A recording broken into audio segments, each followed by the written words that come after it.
ہر قسم کی حمد و ثنا اللہ رب ذوالجلال کی ذات بابرکات کے لیے بے شمار لا تعداد رحمتیں، برکتیں اور درود و سلام ہو نبی دو جہاں خاتم الانبیاء حضرت محمد رسول اللہ صلی اللہ علیہ وآلہ وسلم کی ذات گرامی پر۔ سامعین ذی وقار، آپ سب احباب جانتے ہیں کہ یہ ماہ ربیع الاول ہے۔ اس مہینے کا ایک خاص تعلق رسول اللہ صلی اللہ علیہ وسلم کی پیدائش اور وفات یا کہیں دنیا میں آمد اور دنیا سے تشریف آوری کے ساتھ ہے۔ اس لحاظ سے جس طرح کہ ہم باقی مہینوں میں بھی خاص شخصیات کے لحاظ سے کوئی کچھ لوگ دن مناتے ہیں، کوئی ان کے پیغام کو عام کرتے ہیں، کوئی ان کی سیرت کا تذکرہ کرتے ہیں، تو رسول اللہ صلی اللہ علیہ وآلہ وسلم کی ذات مبارکہ سب سے زیادہ حق رکھتی ہے کہ آپ کا تذکرہ سب سے زیادہ ہو۔ آپ کی سیرت، آپ کے اعمال، آپ کی سنن، ان سب کے بارے میں ہم سب سے بڑھ کر جانیں۔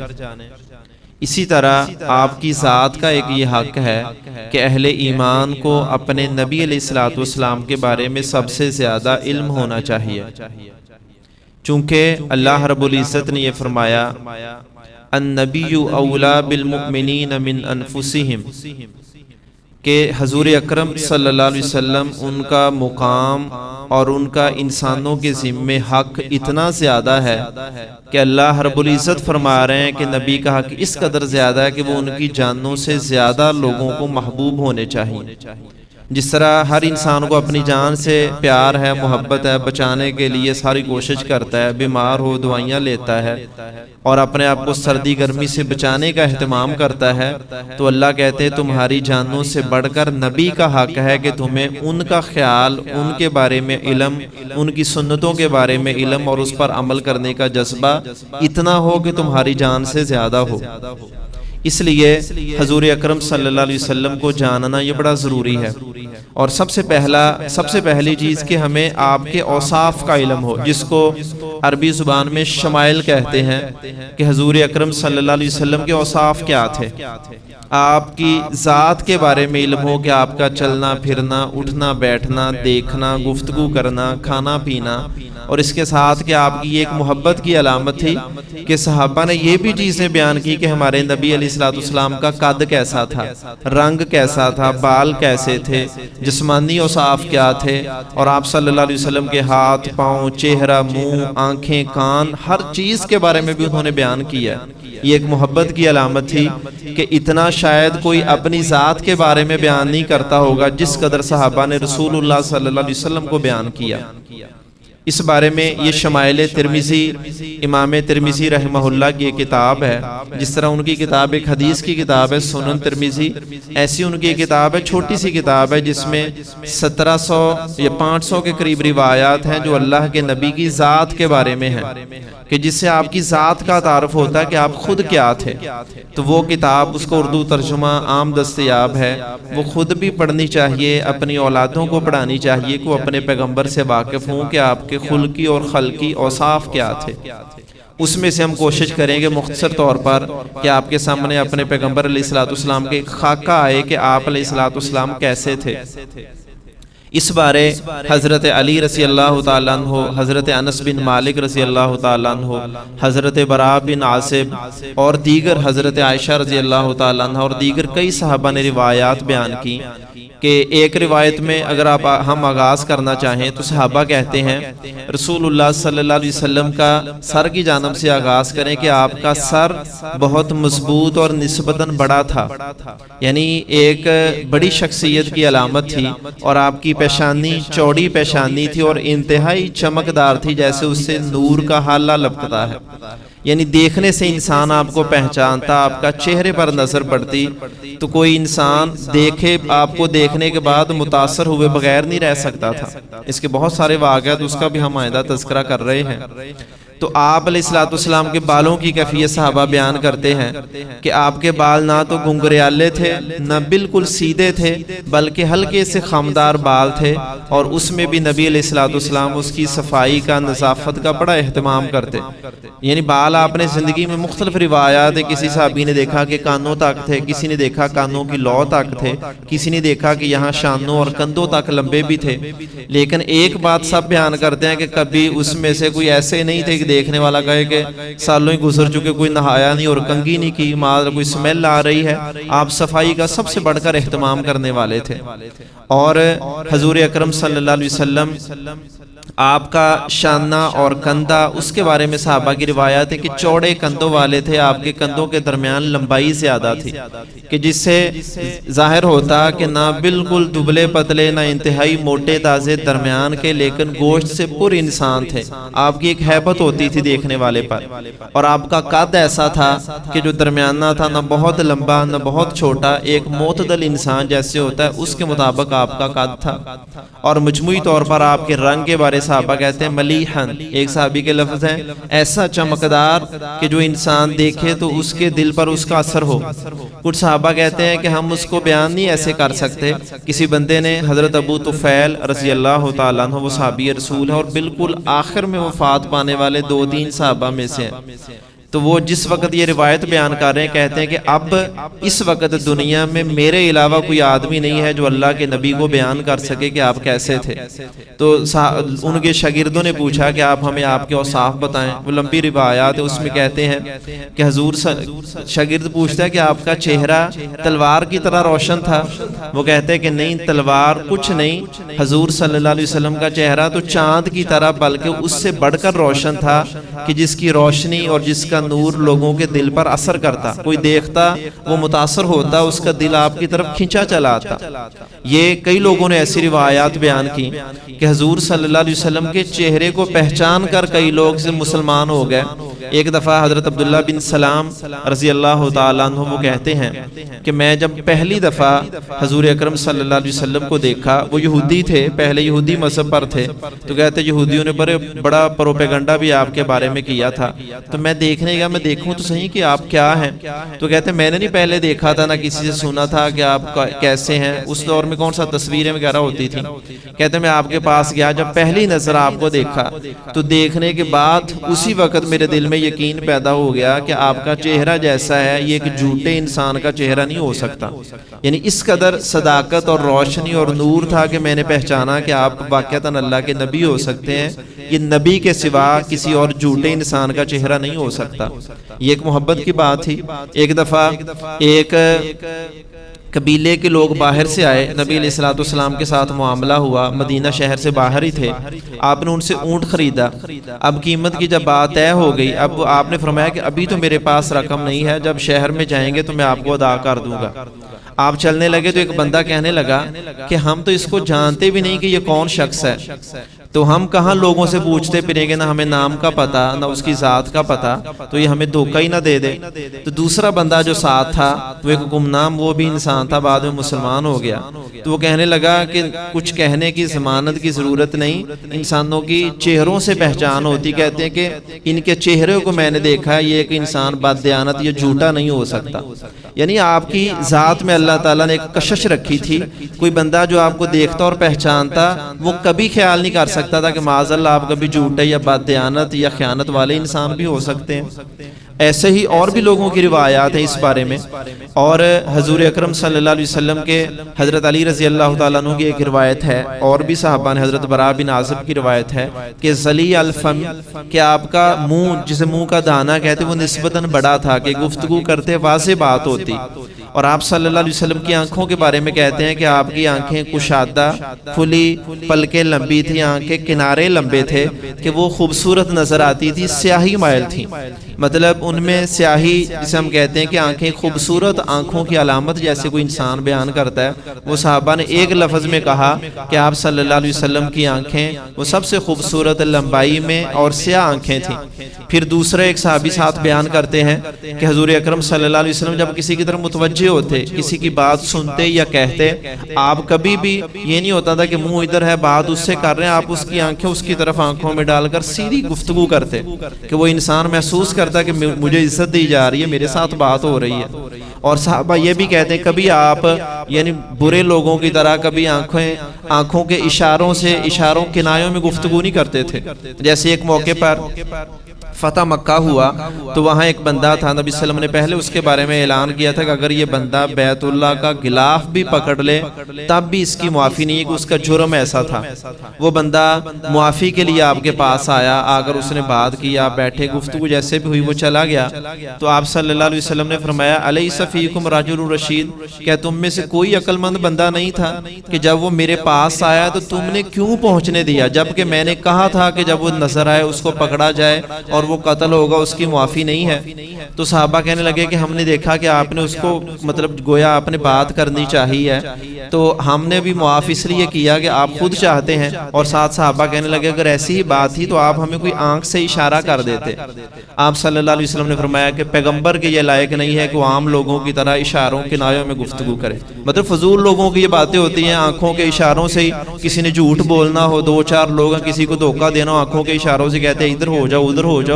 فرمایا یہ پیغمبر کے لائق نہیں ہے کہ وہ آنکھوں کے اشاروں سے گفتگو کرے۔ فرمایا جو میں کہتا ہوں واضح کہتا ہوں، جس سے روکتا ہوں واضح روکتا ہوں، میں اشاروں کے نام میں گفتگو نہیں کرتا۔ یہ نبی علیہ الصلوۃ والسلام کی یہ بھی ایک شان تھی۔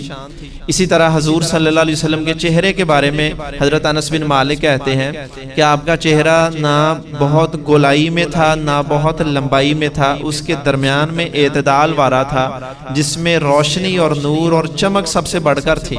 یہ حضور صلی اللہ علیہ وسلم کو چہرے کی علامت بتا رہے ہیں۔ اسی طرح حضور صلی اللہ علیہ وسلم کے سینے کے بارے میں صحابہ کہتے ہیں کہ آپ چوڑے سینے والے تھے، کشادہ سینے والے تھے، اور آپ کے سینے سے لے کر آپ کے پیٹ تک بالوں کی ایک لکیر تھی، جسے عربی میں سرب بولتے ہیں، کہ بال ہلکے سے تھے جو یہاں سے ناف تک یہاں تک بالوں کی ایک لکیر پائی جاتی تھی۔ اسی طرح حضور صلی اللہ علیہ وسلم کے ہاتھوں کے بارے میں کہتے ہیں، حضرت انس کہتے ہیں کہ آپ کے ہاتھ اس قدر نرم و نازک، ملائم اور صاف شفاف تھے کہ ایک ریشم اور دیباج کے کپڑے سے بھی بڑھ کر۔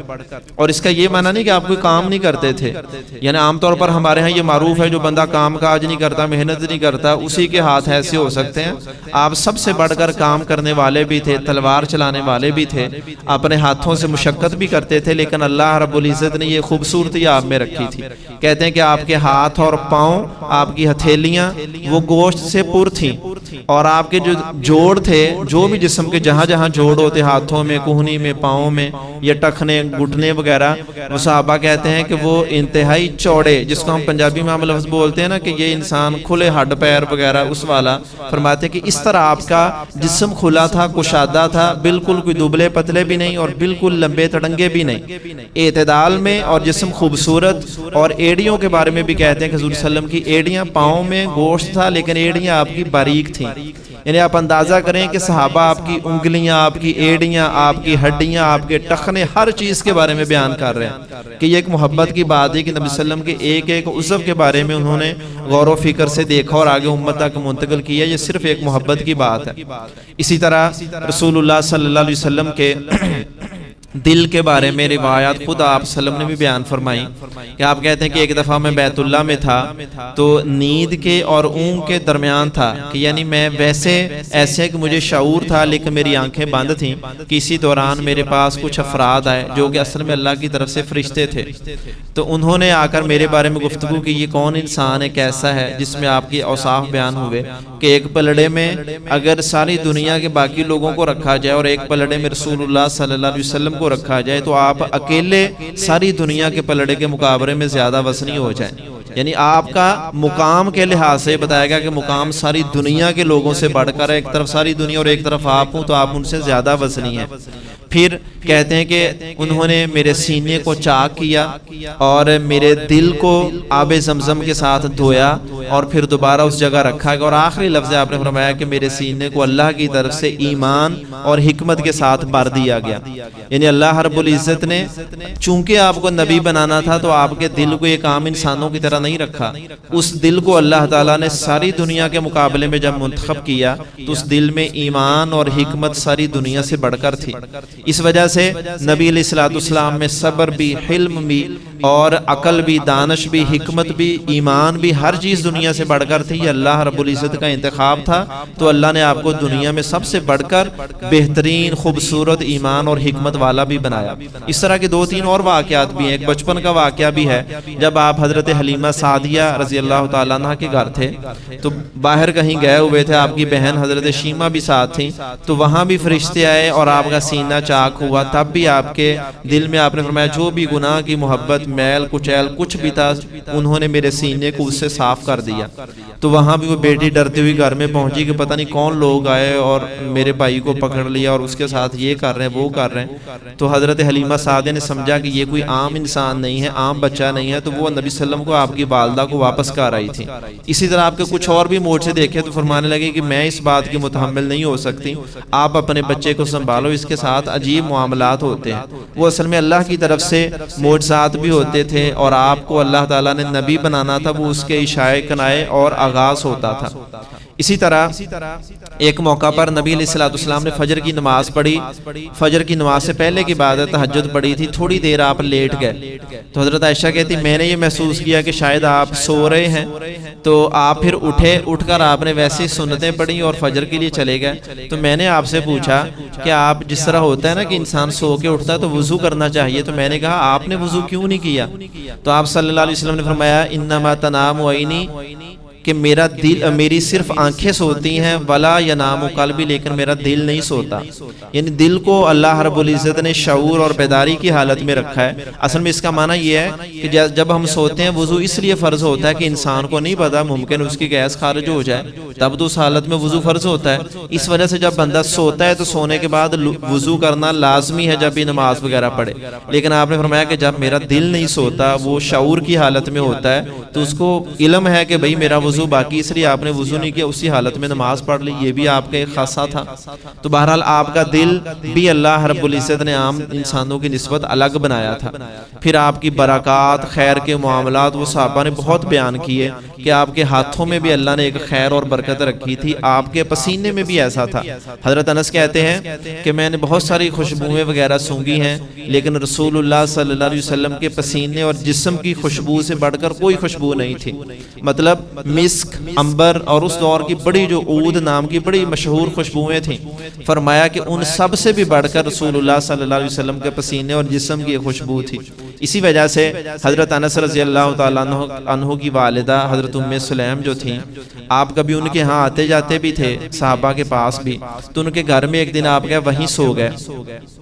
تو حضرت ام سلیم رضی اللہ تعالیٰ، وہ چمڑے وغیرہ کا بستر ہوتا تھا، اسی پر سوتے، تو آپ سوئے تو آپ کا پسینہ اس پر لگا، اس کے چھوٹے چھوٹے جیسے قطرے کہہ لیں، تو حضرت ام سلیم نے اپنی خوشبو والی ایک شیشی نکالی، تو اس کو انگلی سے صاف کر کے آپ کا پسینہ اس میں ڈالنے لگی۔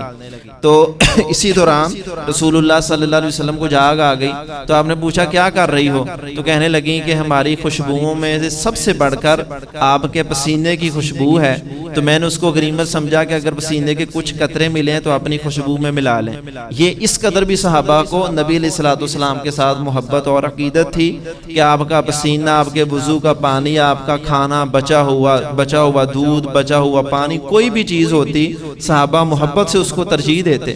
حضرت عائشہ رضی اللہ تعالیٰ عنہ کی روایات، دیگر صحابہ کے واقعات ہیں، کہتے ہیں کہ جہاں سے نبی صلی اللہ علیہ وسلم نے کسی برتن سے کچھ کھایا ہوتا یا جہاں سے آپ نے صلی اللہ علیہ وسلم نے کچھ پیا ہوتا، تو صحابہ کوشش کرتے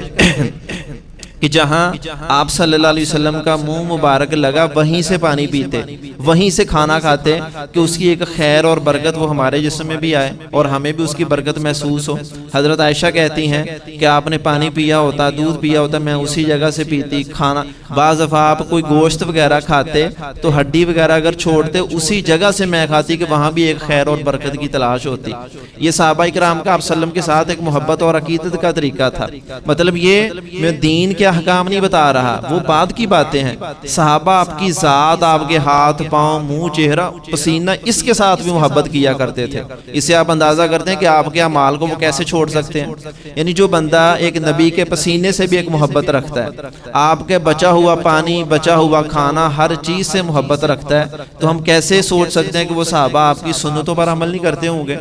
آپ صلی اللہ علیہ وسلم نے جیسے نمازیں پڑھی، روزے رکھے، حج کیا، لوگوں سے اخلاق سے پیش آئے، وہ اس کو نہیں اپناتے ہوں گے؟ جو لوگ، حالانکہ یہ فرض نہیں ہے،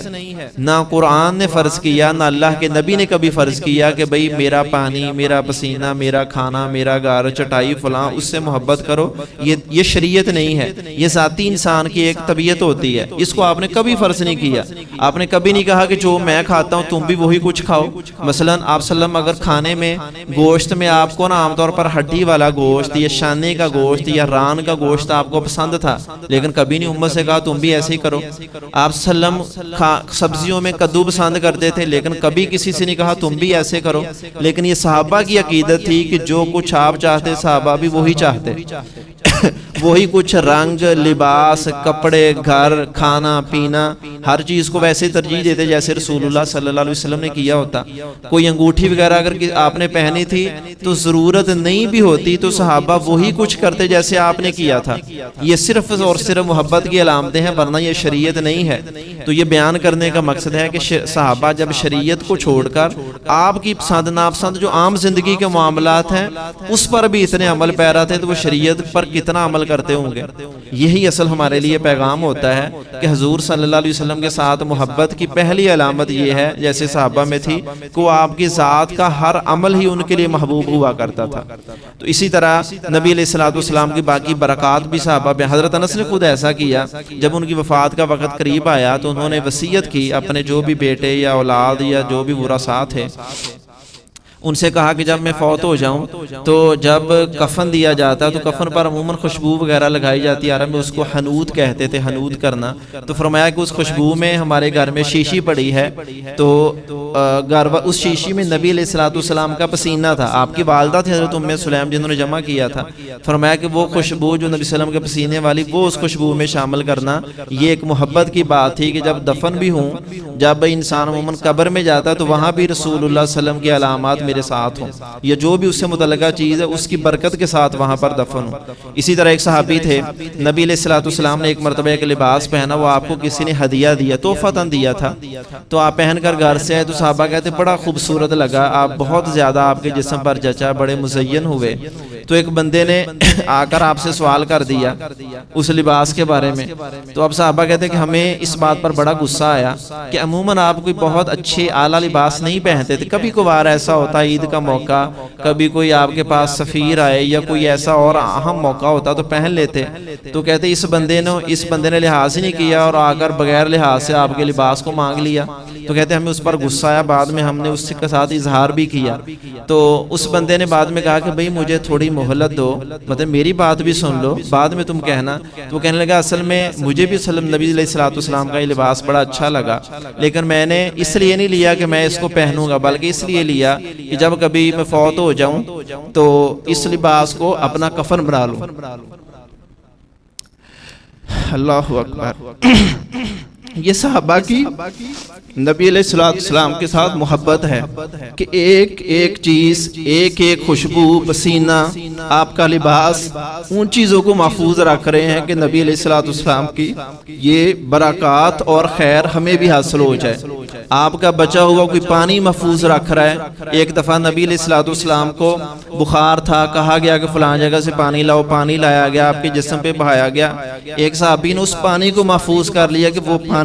وہ بھی ہمارے لیے باعث خیر اور برکت ہے۔ کبھی کسی نے پسینے کو محفوظ کر لیا، ایک صحابی تھے انہوں نے آپ کے بالوں کو محفوظ کر لیا۔ ایک یہ واقعہ کسی نے اپنے کفن کے لیے کسی کپڑے کو محفوظ کر لیا۔ یہ محبت کی علامتیں ہیں، یہ عام علامتیں ہیں جو کہ سنتیں نہیں ہیں۔ تو یہی اصل مقصد بات کرنے کا یہ ہے، آپ کے سامنے بیان کرنے کا یہ ہے کہ نبی علیہ الصلوۃ والسلام کی ذات کے ساتھ صحابہ نے جو ایسی محبت کی ہے، اس کا کچھ نہ کچھ حصہ تو ہماری ذات میں بھی آنا چاہیے،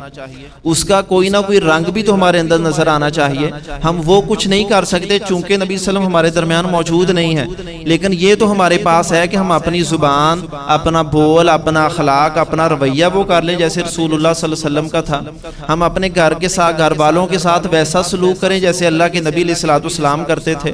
ہم وراثت کی تقسیم میں، مال و دولت کی تقسیم میں وہ کام کریں جو رسول اللہ صلی اللہ علیہ وسلم کی سنتیں تھیں۔ مطلب جو ہم کر سکتے ہیں وہ ہم کیوں نہیں اپنا سکتے؟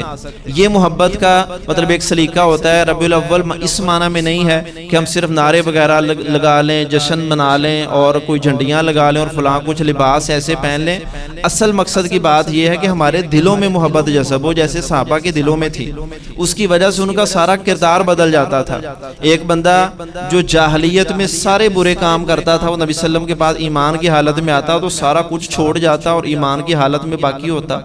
عورتیں، مرد، بچے، چھوٹے بڑے، کسی کے بھی واقعات پڑھیں، ایمان لانے کے بعد کبھی انہوں نے نبی علیہ الصلوۃ والسلام کی سنت کی مخالفت نہیں کی۔ اصل یہ ہمارے لیے سبق اور پیغام ہے کہ آج جتنا ہم کر سکتے ہیں اتنا تو ہم کریں۔ وہ تو ہمارے مطلب اب ہمارے ساتھ وہ متعلقہ بات نہیں کہ ہم آپ کا پسینہ سونگھ سکیں، آپ کے بال دیکھ سکیں، آپ کا لباس دیکھ سکیں، وہ ہمارے متعلقہ نہیں ہے۔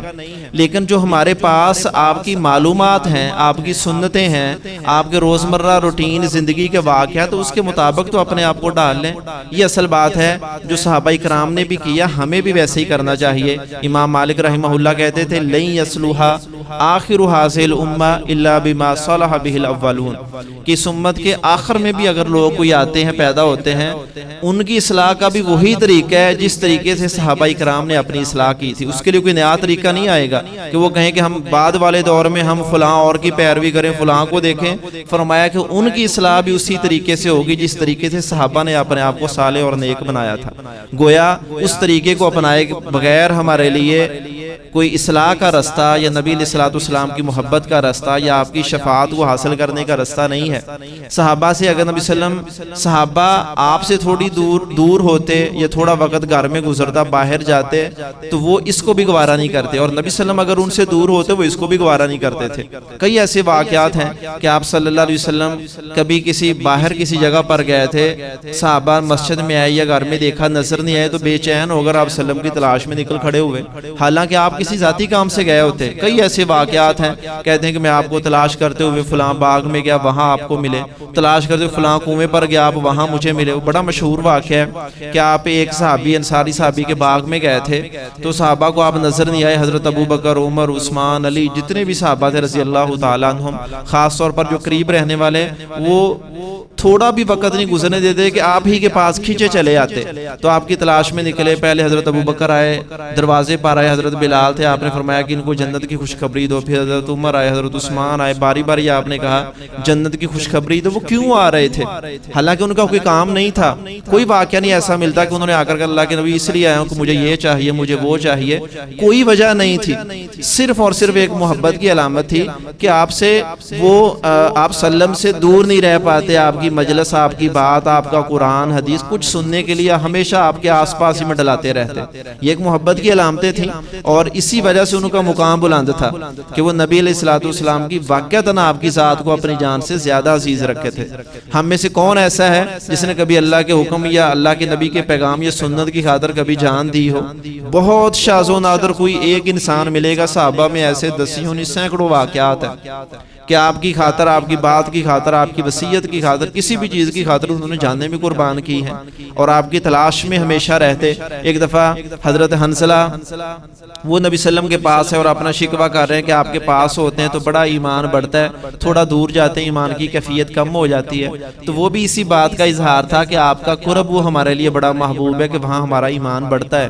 اسی وجہ سے صحابہ آپ کے پاس رہتے اور یہ کوئی یک طرفہ محبت نہیں تھی۔ نبی علیہ الصلوۃ والسلام کو بھی اپنے صحابہ کے ساتھ ایسی ہی محبت تھی۔ کوئی ایک دو نمازوں میں نظر نہیں آتا، کہیں گیا آیا ہوتا تو آپ اس کے بارے میں سوال کرتے، کوئی بیمار ہوتا نظر نہیں آیا، آپ اس کے بارے میں سوال کرتے، اس کے گھر میں پہنچتے، کسی کے بارے میں اطلاع ہوتی، کسی بات پر، چھوٹی موٹی بات پر تنازع جھگڑا ہو گیا، اس کی صلح کروانے پہنچتے۔ کسی کے نقصان کا پتہ چلتا اس کے پاس پہنچتے، کسی کو ضرورت ہوتی ہے آپ اس کے ساتھ چل پڑتے۔ یہ دو طرفہ محبت ہے کہ ہمارے نبی کا اخلاق ان سے بھی اعلیٰ، اور ان کی محبت نبی صلی اللہ علیہ وسلم سے پوری کائنات میں سب سے بڑھ کر محبت تھی۔ اور حضرت عائشہ رضی اللہ تعالیٰ عنہ جو کہتی ہیں کہ آپ کا یہ اخلاق ہی کی علامت تھی کہ اس قدر لوگوں کے لیے میسر ہوتے کہ اگر کوئی بندہ، کوئی ایک عام عورت جو مدینہ شہر کی سب سے کمزور عورت ہو، جسے کوئی جانتا تک نہ ہو، وہ بھی آ کر آپ کا بازو پکڑ کر کہتی کہ میرا یہ کام کرے، آپ اس کو بھی انکار نہیں کرتے، تو اس کا کام کرنے کے لیے اس کے ساتھ چل پڑتے۔ یہ خود پہلے نبی علیہ السلام نے اپنا اخلاق پیش کیا، پھر صحابہ نے ان کے ساتھ اس محبت کا اظہار کیا تھا۔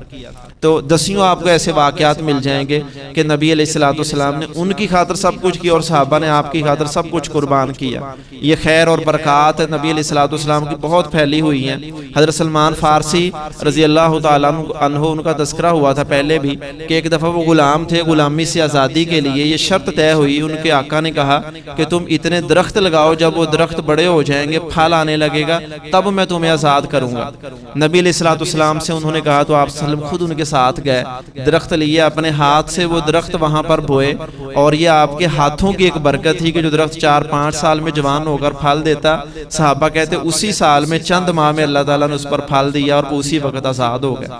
اور ایک درخت کہتے ہیں، ایک صحابی کہتے ہیں کہ ایک درخت میں نے اپنے ہاتھ سے لگایا تو وہ باقی سارے بڑے ہو گیا، پھل آیا، اس پر نہیں آیا، تو حضرت سلمان فارسی نے آپ سے جا کر کہا، تو آپ نے پوچھا کہ اس کا کیا معاملہ ہے؟ تو وہ صحابی کہنے لگے اس کو میں نے لگایا تھا، تو پھر نبی صلی اللہ علیہ وسلم نے اس کی جگہ پھر اپنے ہاتھ سے لگایا، کہتے وہ بھی اسی سال پھل دینے لگا۔ یہ اللہ تعالیٰ نے آپ میں خیر اور برکت رکھی تھی۔ کہ ایسے ہی ایک دفعہ کہتے ہیں ہم سفر میں جا رہے ہیں، تو دوران سفر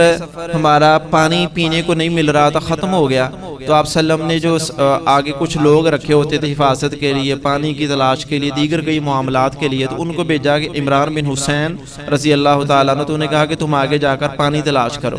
کہتے پانی تو نہیں ملا، ہمیں ایک عورت ملی جس کے پاس پانی تھا، ہم نے اس سے پوچھا کہ قریب قریب پانی ہے، اس نے کہا کہ نہیں، کہنے لگے کہ یہاں ایک دن کی مسافت پر پانی ملے گا۔ کہتے ہم اس کو نبی صلی اللہ علیہ وسلم کے پاس لے آئے، تو آپ نے بھی اس سے پوچھا، اس نے یہی جواب دیا،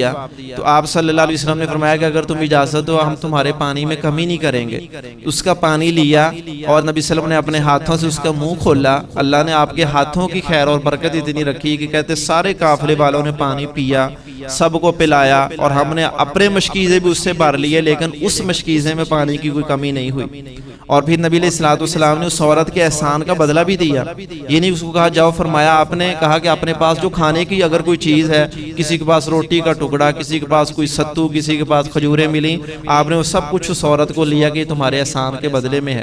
کہتے ہیں کہ وہ عورت اپنے قبیلے میں واپس گئی، تو اس نے لوگوں سے جا کر کہا کہ میں نے آج نا ایک جادوگر کو دیکھا، اپنے الفاظ میں کہہ رہی، لیکن ساتھ کہنے لگے اس کے جو پیروکار تھے وہ تو اسے رسول اللہ کہہ رہے تھے کہ اللہ کا رسول ہے، لیکن اس بندے سے بڑھ کر احسان کرنے والا، امانت دار اور برکت والا انسان میں نے نہیں دیکھا۔ اس نے جب باتیں بتائیں تو اس کی باتوں کی وجہ سے لوگوں کے دلوں میں آپ صلی اللہ علیہ وسلم کی محبت پیدا ہوئی، اور کہتے ہیں کہ وہ قبیلے کے اکثر لوگ اس کی باتیں سن کر ہی مسلمان ہو گئے۔ یہ بھی آپ کی خیر اور برکت ہی کہ آپ کا جسم، آپ کے ہاتھ، آپ کی بات، ہر چیز میں اللہ نے خیر اور برکت رکھی ہوئی تھی کہ لوگ اس کو سن کر بھی ایمان لے آتے تھے، یہ آپ کی برکات تھی۔ ایسے کئی واقعات اور بھی ملتے ہیں۔ ایک دفعہ صحابہ کہتے ہیں کہ ہم سفر میں تھے تو پانی ختم ہو گیا، صرف چھاگل وہ کہتے تھے، اس دور میں چمڑے کی تھی، آج کے دور میں ہم کہہ لیں کہ ایک بوتل ہے پانی کی، وہ بچ گئی۔ تو صحابہ نے آ کر کہا آپ نے وضو کیا؟ تو کہنے لگے کہ ہمارے پاس پانی نہیں ہے سوائے اس ایک بوتل کے، چھاگل کے جو آپ کے پاس ہے۔ تو صحابہ کہتے ہیں کہ نبی صلی اللہ علیہ وسلم نے نا اس میں وہ برتن طرح ایک بن گیا، آپ نے اس کے درمیان اپنا ہاتھ رکھا، تو صحابہ کہتے ہیں کہ ہم نے دیکھا گویا آپ کی انگلیوں سے اللہ تعالیٰ نے پانی کو جاری کر دیا۔ یہ بھی ایک خیر اور برکت آپ میں موجزات کی بات ہے۔ پھر کہتے ہیں ہم سب نے اس میں سے پیا بھی، اس کو جمع بھی کیا، لیکن اس کی خیر اور برکت ختم نہیں ہوئی تھی۔ تو یہ مطلب آپ ایک معمولی کوئی عام انسان کی طرح نہیں ہم سمجھ سکتے کہ آپ ایک عام انسان تھے، آپ اللہ کے پیغمبر تھے، اللہ کے سب سے جلیل القدر نبی تھے، تو اللہ رب العزت نے معجزات بھی سریے رکھے تھے کہ ان معجزات کے ذریعے بھی لوگ اسلام لایا کرتے تھے، اور صحابہ ان کو آگے بیان بھی کرتے، جس طرح یہ روایات ہم پڑھ سن رہے ہیں یہ صحابہ نے بیان کی ہیں، اور اس قدر تعداد میں ہیں کہ ہزار ہزار صفحے کی کتابیں جو صرف نبی صلی اللہ علیہ وسلم کے معجزات کے بارے میں ہیں، اور ہزار ہزار روایات احادیث ایسی ہیں جو نبی صلی اللہ علیہ وسلم کے جسمانی اوصاف کے بارے میں ہیں، اور ہزاروں صفحوں کی کتابیں ہیں جو اللہ کے نبی کے اخلاق کے بارے میں ہیں۔ مسئلہ یہ ہے کتابیں بہت ہیں، علم بہت ہے، ہمارے پاس کمی ہے کہ ہمارے پاس وقت وقت ہی نہیں کہ پیغمبر صلی اللہ علیہ وسلم کا تعارف سمجھیں، آپ کی ذات کو جانیں، آپ کے معجزات کو جانیں، آپ کی برکات اور خیر کو بھی سمجھیں کہ اللہ تعالیٰ نے کس قدر خیر اور برکات آپ میں رکھی تھیں۔ اسی طرح حضرت عبداللہ بن مسعود رضی اللہ تعالیٰ عنہ کہتے ہیں کہ وہ اس وقت غلام تھے، کہتے میرے پاس آپ آئے تو جانور میں آپ نے پوچھا کہ دودھ والا جانور ہے، تو کہتے میں نے کہا کہ میں خود غلام ہوں، میں مالک نہیں ہوں، تو میں کوئی خیانت نہیں کر سکتا۔ آپ نے فرمایا کہ ہم تمہیں مجبور نہیں کرتے، کوئی ایسی بکری دو جو دودھ دینے والی نہیں ہے۔ تو عام ایک بکری تھی، آپ نے بسم اللہ پڑھ کر اس کے تھنوں کو ہاتھ لگایا، اللہ نے دودھ جاری کیا، سب نے پیا، پھر آپ نے بعد میں جب واپس آئے تو اسی طرح اس کے تھن سکڑ گئے، عام بکریوں کی طرح ہو گئی۔ تو حضرت عبداللہ بن مسعود آپ کے اس معجزے کو دیکھ کر بھی ان کے دل میں ایمان پیدا ہوا تھا، یعنی آپ کا ایک ایک عمل لوگوں کے ایمان لانے کا باعث بنتا تھا۔ یہ اللہ تعالیٰ نے خیر اور برکت رکھی تھی۔ اور نبی علیہ الصلوۃ والسلام کا پورا مجموعی طور پر جسم، چہرہ، بات چیت، انداز، چلنا، وہ سب کچھ ایسا تھا جیسے ایک عاجز انسان ہے۔ حضرت علی فرماتے ہیں کہ آپ ایسے چلتے کہ آپ کے چلنے میں نہ بہت سستی تھی، نہ انتہائی تیز تھے، بلکہ معتدل مزاج تھے، ایسے چلتے جیسے اونچائی سے بندہ نیچے اتر رہا ہے، اور آپ کی نظریں اوپر کو نہیں اٹھی، عموماً زمین کی طرف تھوڑی سی نسبتاً جھکی ہوتی،